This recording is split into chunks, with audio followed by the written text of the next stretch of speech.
So I really like this plan. We had we should have mapped out what we had, but just a couple of acres of food up here on top. Clearly, when we were walking around this browse, right? I mean, there was nothing left. It was lip high. We're going to expand that by threefold or so, and try to get enough food to get all at minimum all the way through the hunting season, and hopefully throughout the year.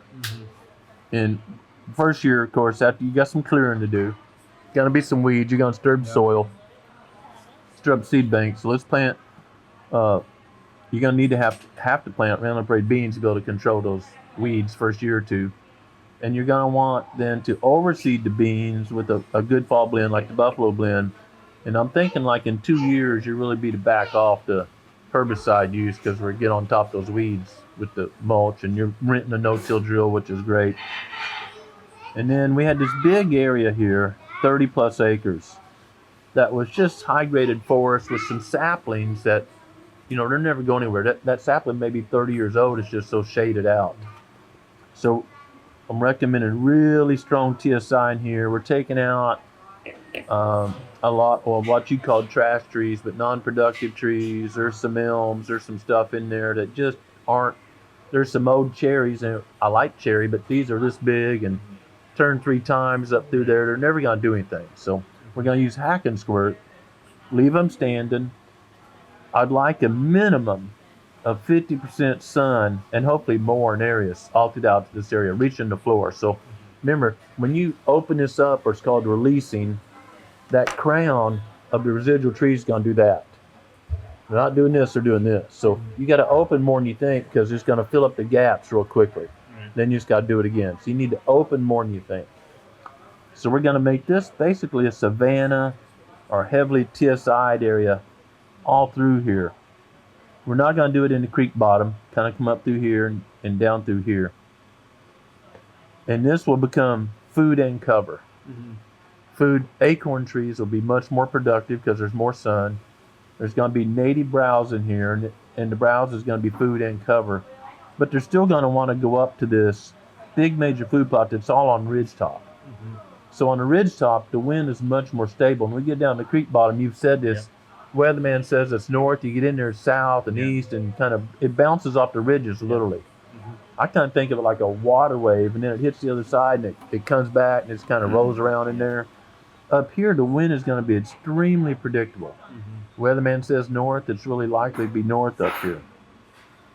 This ridge from the edge of the food plot down to the creek has some really mature 16, 18-inch white oaks. So let's just leave that in there. We're going to make this will all be bedding in here. So, we're going now to 30 plus acres of bedding where we had none. That's because when we walked through here, there was never anywhere in here you couldn't see your boot. There was never enough vegetation to cover your boot up, not one place. So this was just a grown-up thicket. It was on the field. I don't want to put food that close to a road, so we're going to make that a small bedding area. But there was a screen of brush over here, and we'll put a 1 acre hidey-ho food plot right here. So we're going to have big mature oaks. You think about this, we got all the habitat types. Big mature open woods, great for turkey, deer eating acorns, travel over. Savanna habitat, where we've got ample sun coming down for native grasses and forbs. So we got acorns, herbaceous food and cover. Major food plot that has a great shape, just following the lay of the land. And these little ridges, sub-ridges that tie into the big main ridge, we call those elevator ridges. And deer will come off the government land over here and whatnot, feed through, hit this elevator ridge and come up. So now, you told us it was really difficult to pattern deer, and you're using about 12 trail cameras, which is a pretty high density of cameras on this smaller property, and still not picking up a pattern. You will pick up a pattern once this plan is implemented. The pond, I'm not worried about water. There's water in your creek bottoms all over, but the pond makes a nice bottleneck by our design, because look, now they're going between the food plot and the pond up this way. And we know when we walked there, remember right before we got to the pond, you kept talking about the rubs right there? So we know deer are traveling through there now. And there was rubs on this side. We walked up on this hill.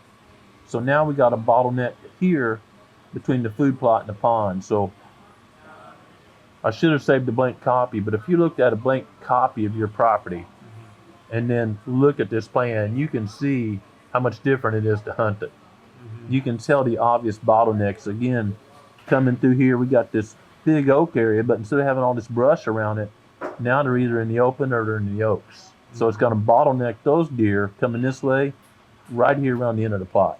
Mm-hmm. So a lot of tree stand opportunities now, a lot of blind opportunities.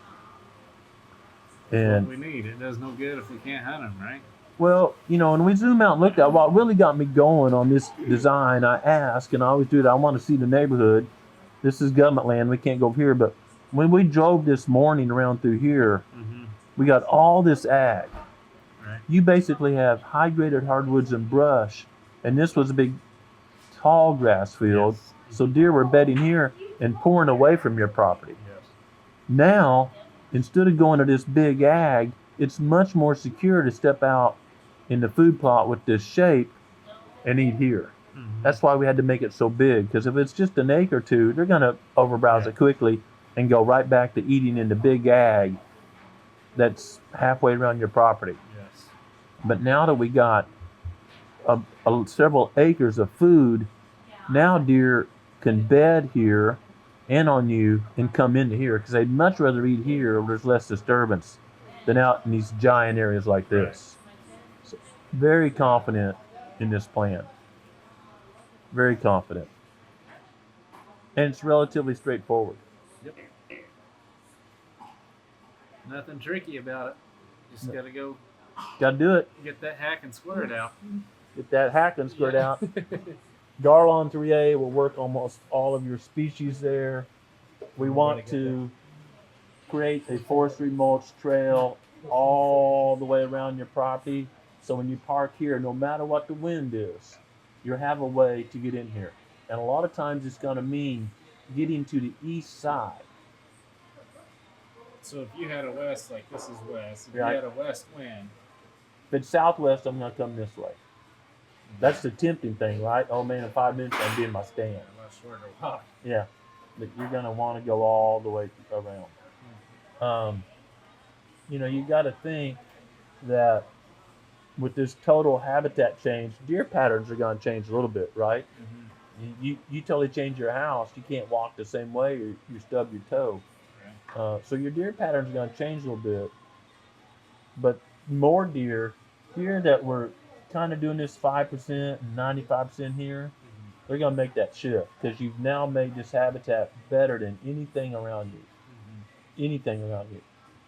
So you got deer here that were barely Right. overlapping your property. Mm-hmm. Now they're going and make this the center of the range. Mm-hmm.